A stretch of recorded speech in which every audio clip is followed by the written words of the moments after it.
Be thou my vision, break my distraction so I can't ignore. It's awesome when I gave a little message to Rhonda.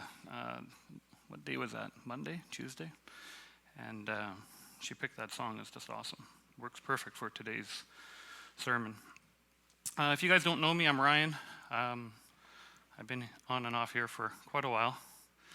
And Keith gets a break, so I'm here. If it's your first time here, welcome. Washrooms are down the hall. Coffee's there, water's there.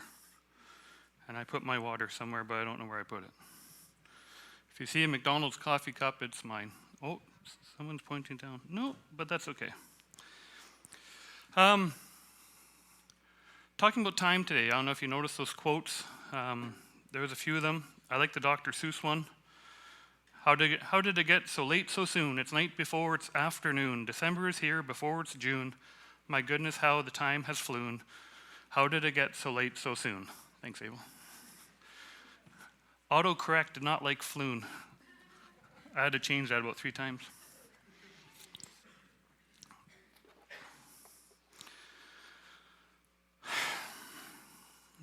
I don't know how many people remember the game Trivial Pursuit. Show of hands. Anyone play it? Okay, you guys are old like me. That's good. Back in the day, kids, there was a board, and there was dice and cards, and there was nothing digital about it. It was actually quite fun. Anyways, back in the early 80s, this game, Trivial Pursuit, was kind of made in Canada, I believe, Montreal. So it's a Canadian game. It was quite popular. Like most board games, there was board, dice, game cards. But with this game, there was also this circular little cheese wheel. That's what I called it anyways. And you would put different tokens or icons inside of this little cheese wheel. As you rolled the dice, you went around the board, and as you landed on a question, say sports and leisure, that's the only one I ever got, you would try to answer the question, and if you won, you'd get one of those little triangles there. It doesn't show up to here. It was one of the yellow ones. I think it was sports and leisure. Anyways, we spent a lot of time as a family playing this game. My personal family, and my dad played, which that's probably why it was stuck in my head. My dad never played games at all, though. That was probably why it was significant for me too. But then when we would have extended family over, they would be playing this game as well. And we had a lot of fun. My mom's sisters, my aunts, they cackle.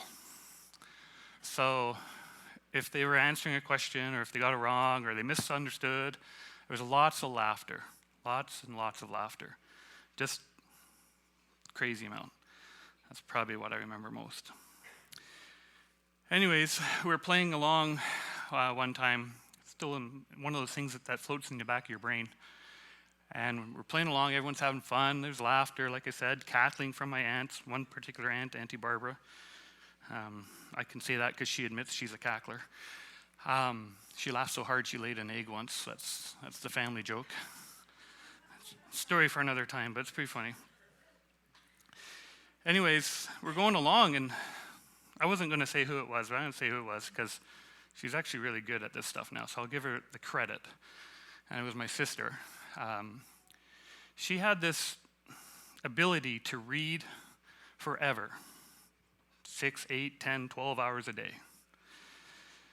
At that time, and still now, I don't know how she could do it. But anyways, she would read, and when she'd run out of things to read, she would go through what we found out was the questions from Trivial Pursuit. And yes, on the back side of the question card was the answers. So she would read and kind of test herself and go through, and the next card, and the next card, and the next card. Needless to say, she knew all the answers. And my sister's brain is one of those things where if something goes in, it's there. And it's kind of like my mom that way. It's kind of, I'm good with numbers. My sister's just good with all those trivial kind of things that stick in her brain. Ask her about Marvel, DC, martial arts stuff, whatever. You pick a topic, she probably knows all about it. So that's to her credit. But after that discovery, that game sat on our shelf. About 5-6 years ago, I donated it to Salvation Army. Yeah, it just never really got played again when she was around. I only won it once. Now I know why. But even though she did what she did with the cards and the answers, it's still one of those times where hanging out with people, having this relationship with people, spending time laughing over a silly game, it's just one of those things where as a family we kind of recollect that at, whether at funerals or get-togethers or social occasions, or we had them all together at Family Day, so it was really nice.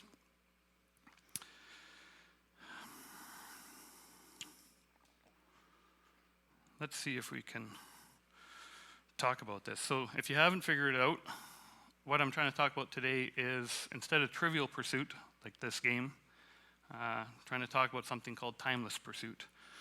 And it's kind of the cheesy graphic that we came up with, but it works. So as part of a pursuit, as part of an adventure, let's say. Let's see if you guys want to do this. Do you guys want to do a little adventure today? Yeah, really easy. You don't even have to leave your chair. Yeah, I got one lady shaking her head. That's good. So sit there in your chair, close your eyes, and go ahead. Go ahead, it's okay. You're safe.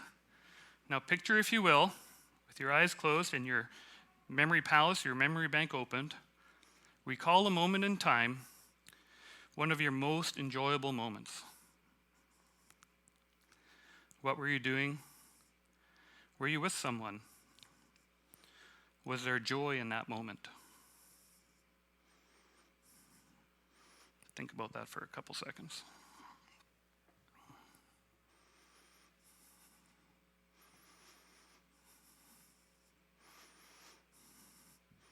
Okay, you can open your eyes. I don't know what you saw when you closed your eyes or how you felt. Oftentimes, this is for country people. The story that comes about is the power went out, and the devices went away. The board games came out, the candles came out, the flashlights came out. People were gathered together once again in a little community, having fun together, telling stories, relating to everything. Steve, you can open your eyes. I think you fell asleep. For me, in the moment when I close my eyes and I think about this, I got a picture. I have a wave of emotion so strong that I feel the Hawaiian ocean breeze on my face. Pure joy and laughter as my kids and wife jump and dive in the warm ocean surrounding the big island of Hawaii. This is powerful for me. It's a very powerful memory, a very clear moment when I was so joyful, so happy to be making memories with my family. There's a lot more to that story, and if you guys ever want to take me out for a coffee or a soda pop, I'll tell it to you. But it's a good story for another time. When I've asked this question to people, and for a season I was doing a lot of funerals. I'm not a public speaker, but for some reason people were coming up to me and asking me to do the eulogy.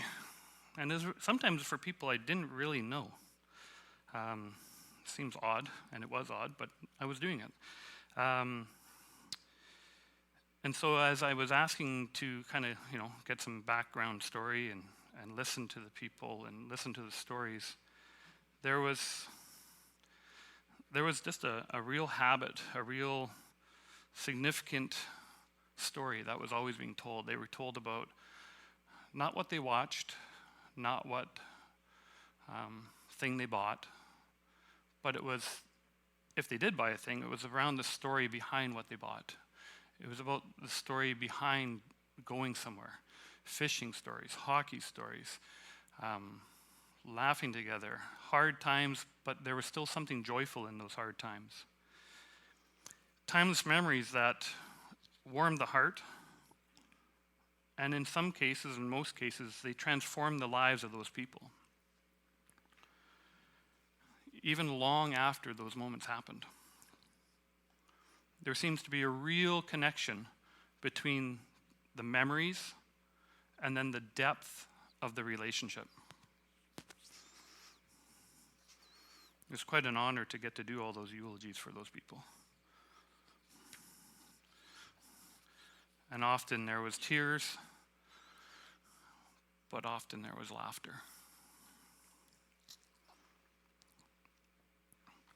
For the next adventure, you don't have to close your eyes this time, but envision, if you can, a time when Jesus walked the roads around Jerusalem. A lot of people were walking roads. They weren't paved. They probably did have potholes like Thunder Bay does right now. But if you envision the time right around the Passover feast that's going to be coming up in a couple weeks, you think about these roads that people were walking. There was a lot of walking. There was a lot of pilgrimage. How do you say that word? Pilgrimage, whatever. Walking to Jerusalem. And those people that were coming, they were walking on these roads. They were dirt roads. And these roads weren't clean. They were sometimes used for sewers. And I got a quote here actually from a fellow called, see if I can turn this on. There you go. This is a book that Carolyn found, and it's actually quite interesting book. But the roads in Jesus' day were unpaved and sometimes served as sewers and dumpsters. Most people's sandal-clad feet were filthy and unsanitary. Foot washing was a necessary task. The act often took place around mealtime, especially when guests were involved. This is from a book called Theology as Discipleship.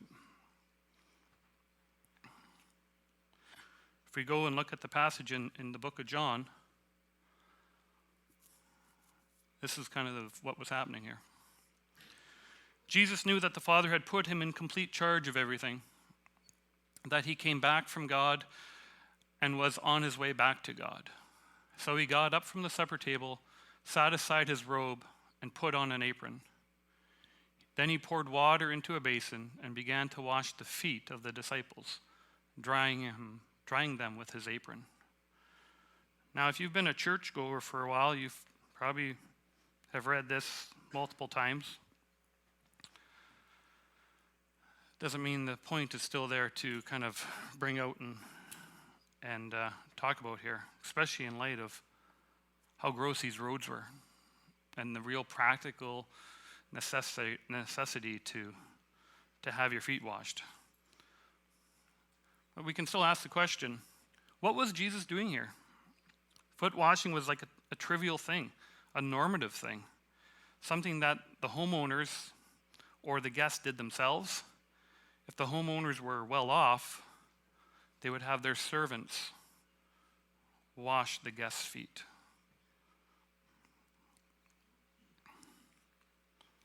This thing keeps timing out. Again, from the Theology as Discipleship book. One thing before I get into the quote, if you don't know much about the Jewish religion and culture, mostly the culture we're talking about here, is that there was a pecking order. So there was like classes to some degree, not quite the right word, but think of it, where there was definitely a pecking order. There was servants, there was masters, there were the rich, and there were the poor. And those barriers were quite a bit apart, very drastic change. But in this quote here, it says, in a society highly conscious of relative status, it would be unthinkable for this uniquely servile act to be performed for an inferior by a superior in the social scale, because such an act would be an incomprehensible contradiction of their social relationship. So this guy's a smart person, and he uses lots of fancy words. Basically, you don't wash other people's feet unless you're a servant or you wash your own feet. If you're The rabbi, or in this case, as Jesus' words are, he used the term master. The master just doesn't do this.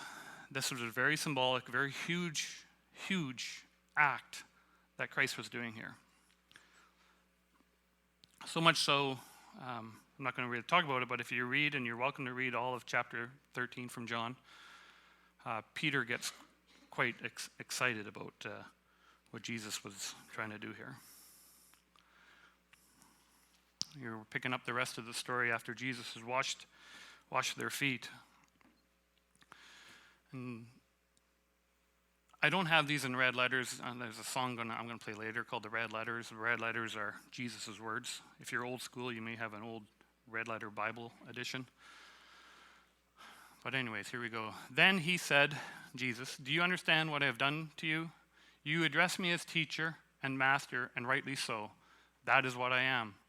So if I, the master and the teacher, washed your feet, you must now wash each other's feet. I have laid down a pattern for you. What I've done, you do. When you think of serving in the church, when you think of volunteering, are we thinking of what is our heart? Are we doing it because we're wanting people to notice us? Are we wanting this servile act to be shown? There's a lot of people here that put in a lot of time at church to make these lights come on, to make this floor clean, to have the bread and the wine here. There's a lot of things that get done. And I'm thankful that these people seem to have a heart like Christ.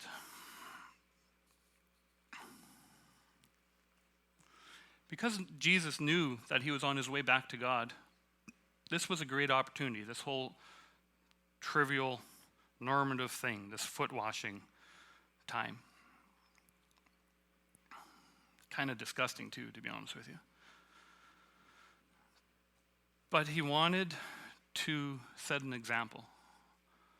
He wanted to show them, not just in his words, but in his action. He wanted to lay aside his role as master, his status. He wanted to show them to accept that humility. And by accepting that humility, by washing their feet, truly showing them this heart of God. This heart of God that, well, I'm getting ahead of myself, but this heart of God that for some of us maybe we're getting tired. Jesus' heart is for the disciples to see and experience that God is a God who acts in humility to serve others out of love. And remember, this is just before Passover. So in the timeline of the Christian calendar, Easter's coming, right? So this whole sacrificial, self-giving life, these choices that Jesus is making, the disciples didn't understand it, but something was changing in the relationship. He was setting an example. He was playing a board game with them. He was, in a sense, spending time with them, showing them, modeling them what to do, how to do it. Who is this God? Because as much as it sounds like they understood, if you read through the scriptures, there's a lot of times where Jesus was just totally misunderstood. Lots of times. But by seeing this servant act being carried out by Christ, the disciples see this mind of Christ, and they see it in action. This mind of self-sacrificial love and humility. They see a trivial action made into a timeless moment, where the relationship was deepened and was transformative in the way the disciples carried on in a self-sacrificial love for the gospel. Here's the challenging part for us, and for me. I'm not sure, you hear the story, and like I said, maybe you've heard it hundreds of times. If you've been in church, in Sunday school, the answer typically is Jesus, right? So yes, that's That's a pretty safe answer. If you're in Sunday school and you don't know the answer, if your kids don't know, if you're new here, tell them the answer is Jesus, and they'll probably get away 80% of the time. But let's unpack that and not just be at that superficial level, but let's actually look at this whole, what Jesus is doing. He's setting this up. He's trying to get people to understand and feel and make them feel somewhat uncomfortable, but also challenging themselves where they're at. And so when I think of that for myself, I'll speak myself. I don't know where you guys are at. But maybe some of you have experienced this servile act, where someone has come to your house and, I was getting emotional, sorry guys. Maybe someone's come to your house and split wood for you. You guys know who you are.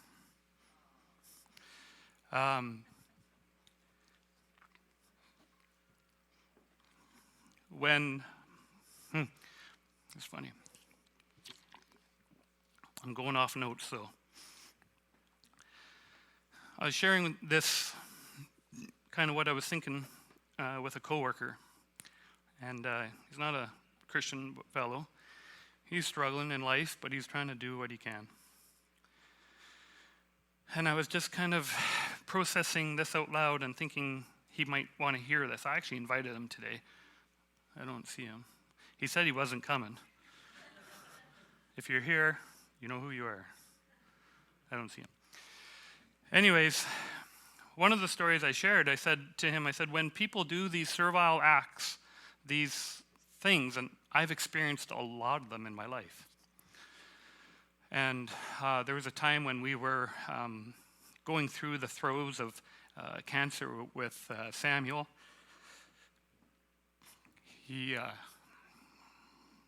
There was a lot of times where, and I was telling this coworker this story, or these stories, there's lots of times, but there was people that would just come up and shake my hand, typically it was the right hand, shake my hand, reach into their coat pocket, give me an envelope, a couple jars of honey, some preserves. I didn't even know who they were. Just random people. And I still don't know who they are. They said, I heard a story.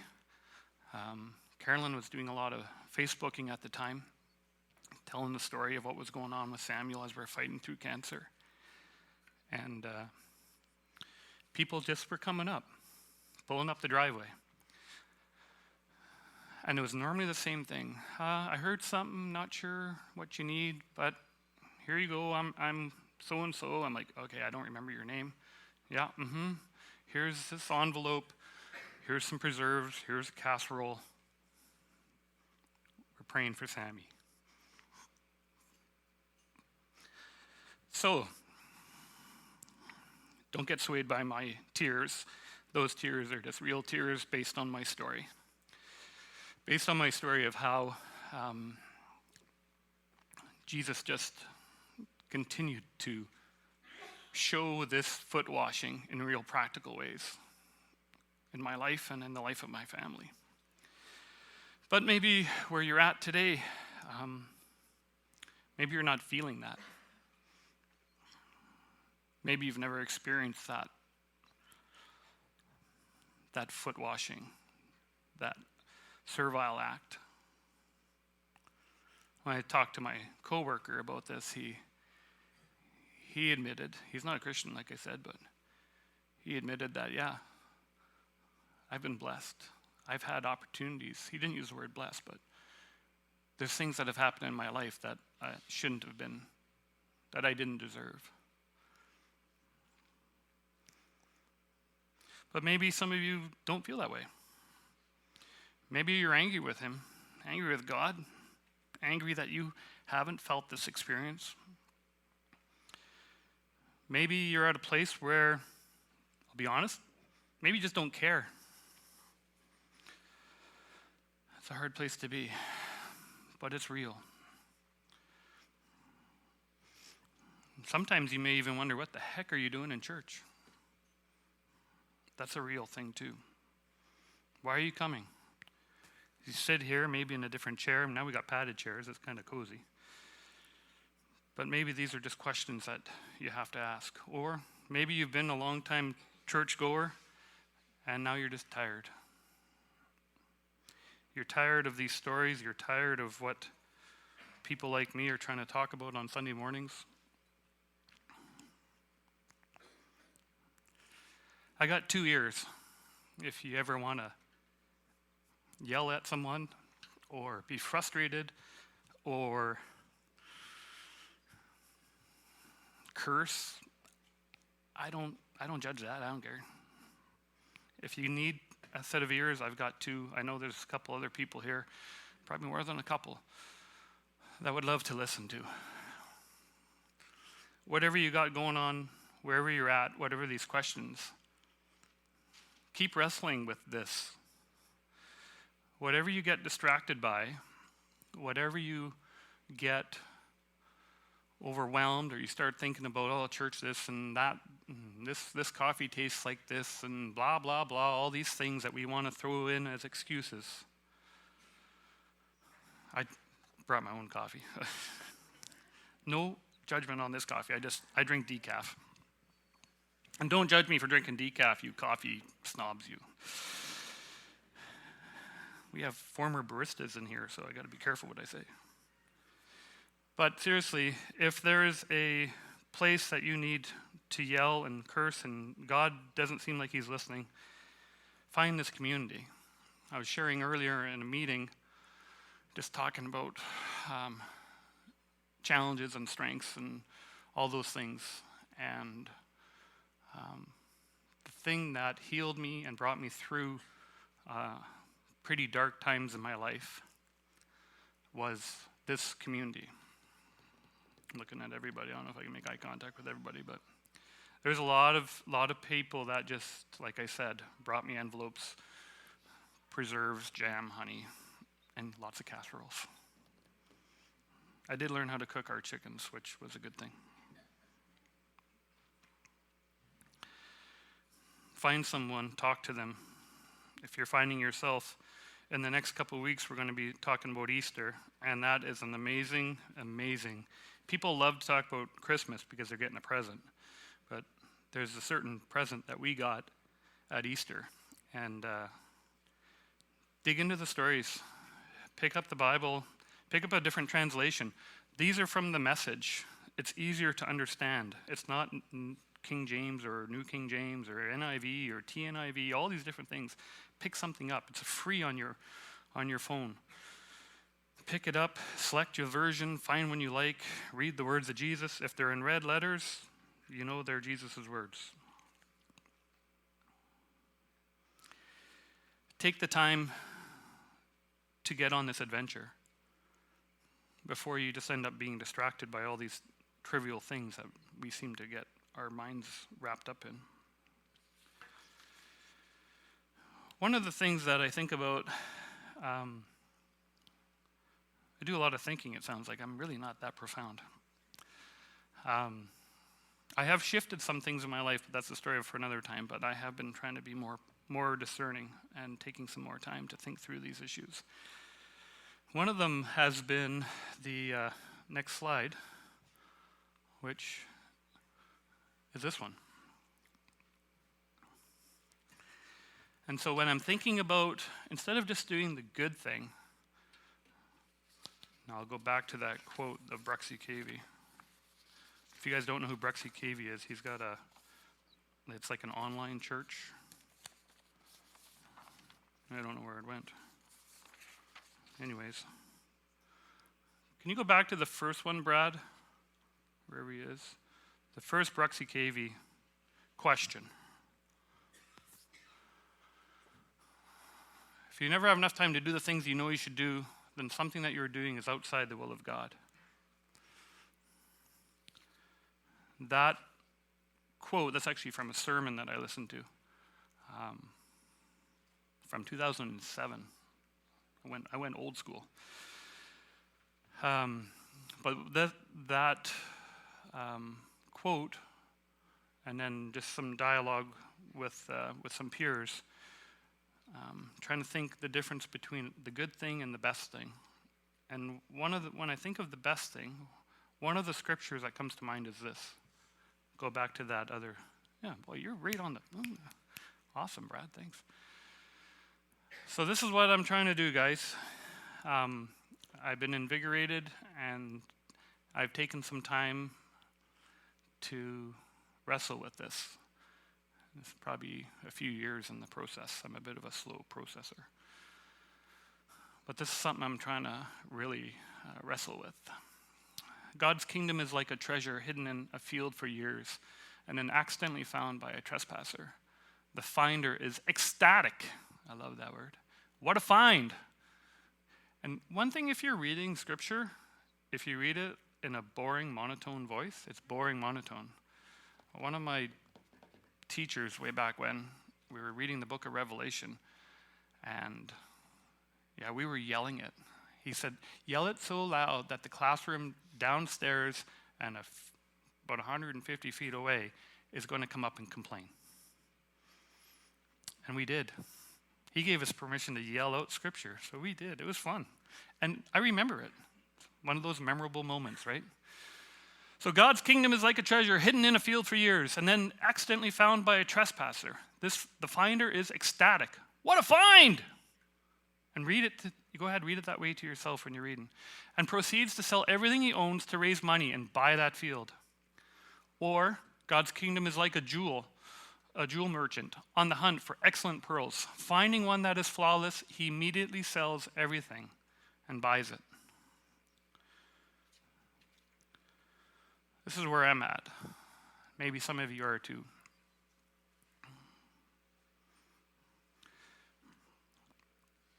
My closing prayer is simple. And if you want, you can say it with me. As we think through these words, these actions of Christ, what he's done, how he washed feet of people that he should have had his feet washed, all the blessings, all the grace that we've experienced. And like I said, even if you haven't experienced that or you're tired, this is still a prayer. In its simplest, easiest form, God, please reveal to me the things that distract me from pursuing you.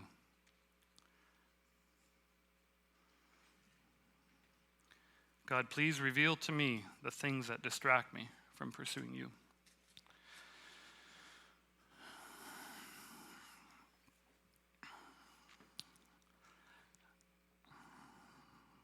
That's the end of the sermon. Hopefully it made sense. I'm supposed to talk about communion right now. And thank you. Brad is awesome. I've never done, what's the right word, officiated, led? I don't know. I'm sorry, I'm very naive this way. I've never done it.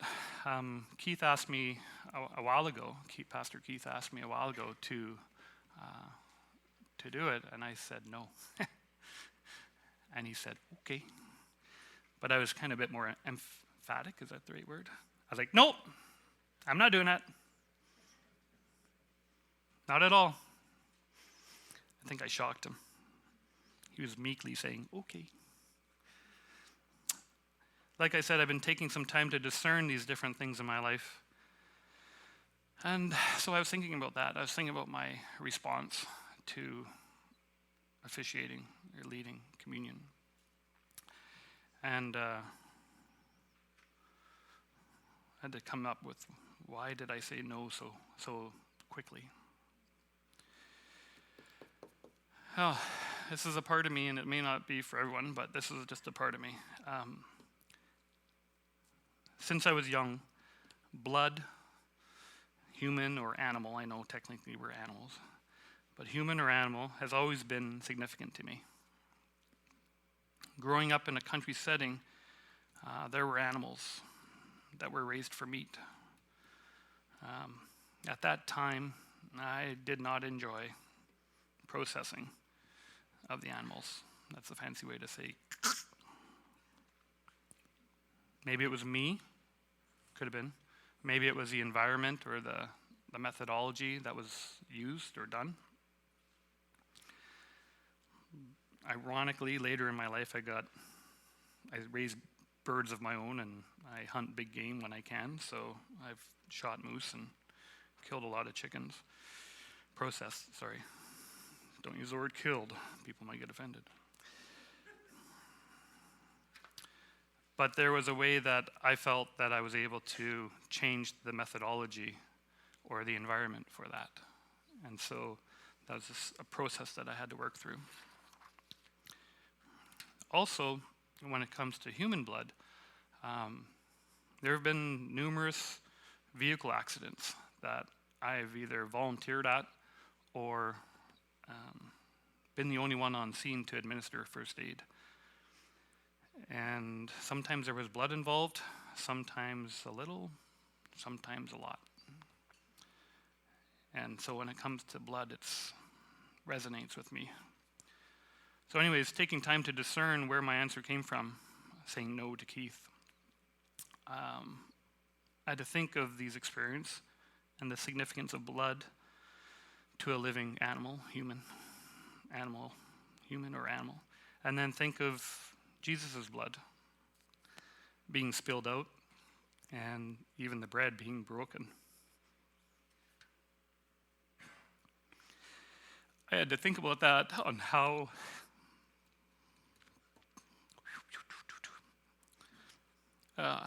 it was done for me.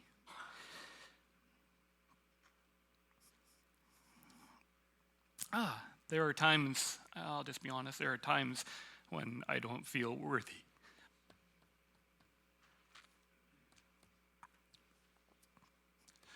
Whew. So you can see with the no.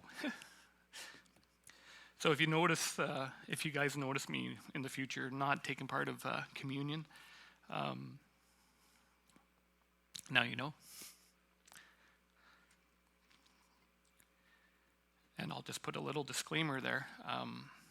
This story is my story. If you don't feel that, that's fine. That's not the view of Grassroots Church. It's just my story.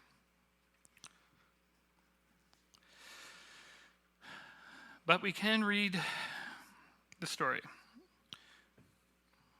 of the first communion. The day of unleavened bread came, the day the Passover lamb was butchered.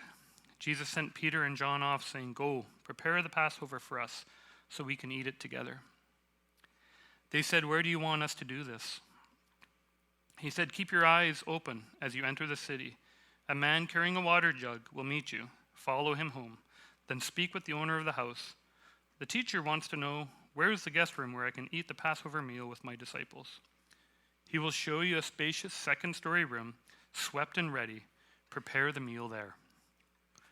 They left, found everything just as he told them, and prepared the Passover meal. Let's not even talk about all this amazing stuff that just happened there. Let's carry on. When it was time, he sat down, all the apostles with him, and said, "You've no idea how much I've looked forward to eating this Passover meal with you before I enter my time of suffering. It's the last one I'll eat until we all eat it together in the kingdom of God." Taking the cup, he blessed it and said, "Take this and pass it among you. As for me, I'll not drink wine again until the kingdom of God arrives." Taking bread, he blessed it and broke it and gave it to them, saying, "This is my body given for you. Eat it in my memory." He did the same thing with the cup after supper, saying, "This cup is the new covenant, written in my blood, the blood poured out for you." You guys are welcome to the table.